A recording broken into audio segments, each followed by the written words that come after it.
Hi guys, this is Marlon Nunes from Art Heroes. Welcome back again.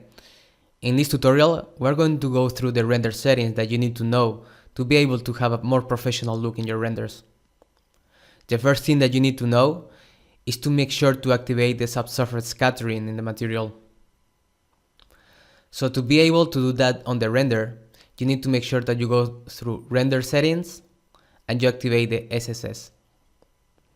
That will be able to get all the wax that we set on the previous tutorial.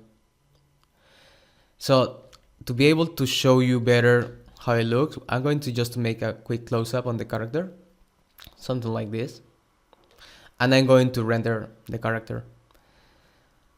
To render the character, you need to press the BPR icon, or I personally prefer to press Shift R in your keyboard.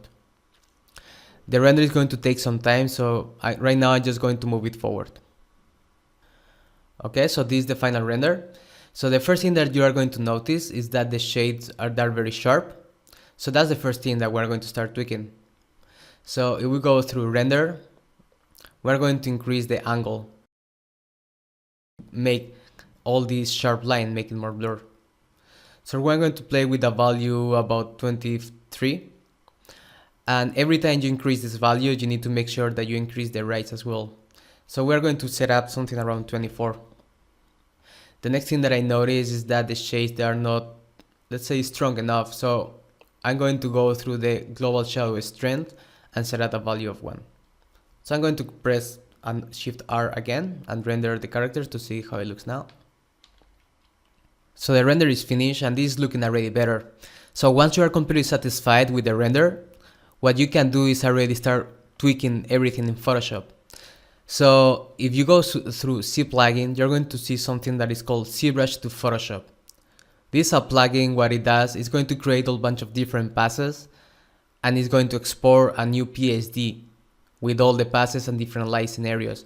This is extremely useful when you want to create different moods on the character. So once you are completely satisfied with your render settings, just go and activate the settings that you want to be exporting in Photoshop. So right now I really recommend you to export the BPR, the lights, the mask, the depth, and the shadow.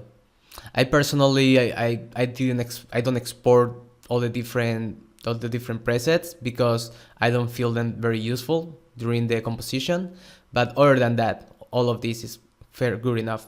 So right now you just go to send to Photoshop, and I'm going to also fast forward here the video because it's going to take quite some time.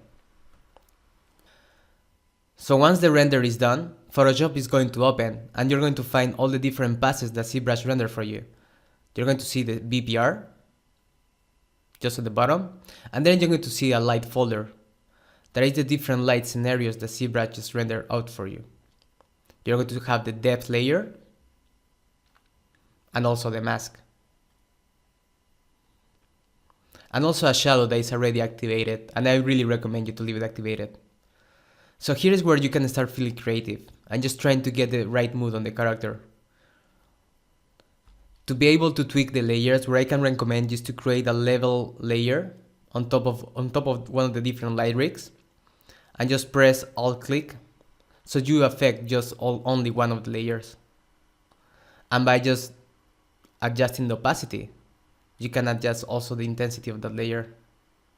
So here I'm going just to play with the levels of this one, just to make sure that I can increase the shades and I make it a little bit stronger. As you can tell, this level is just affecting the one here. Right now I can just feel free to keep creating a little bit more of different rim lights.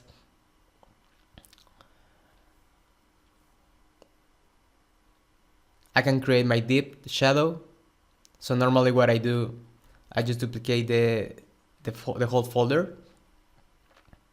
I apply the mask. And on top of this, I just create a new mask. Now what you need to go is go through image, apply image. When you are already on the mask, on the mask already selected.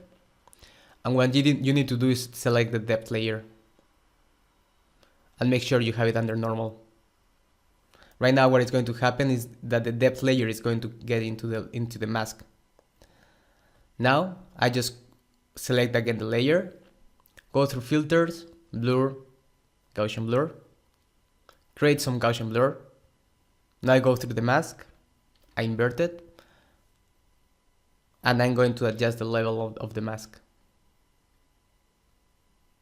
So you can create the motion and also the sense of depth.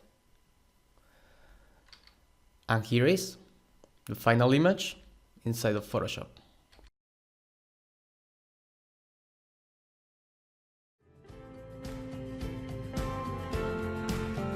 Thanks for watching, guys. Don't forget to subscribe to our channels and stay tuned for new content.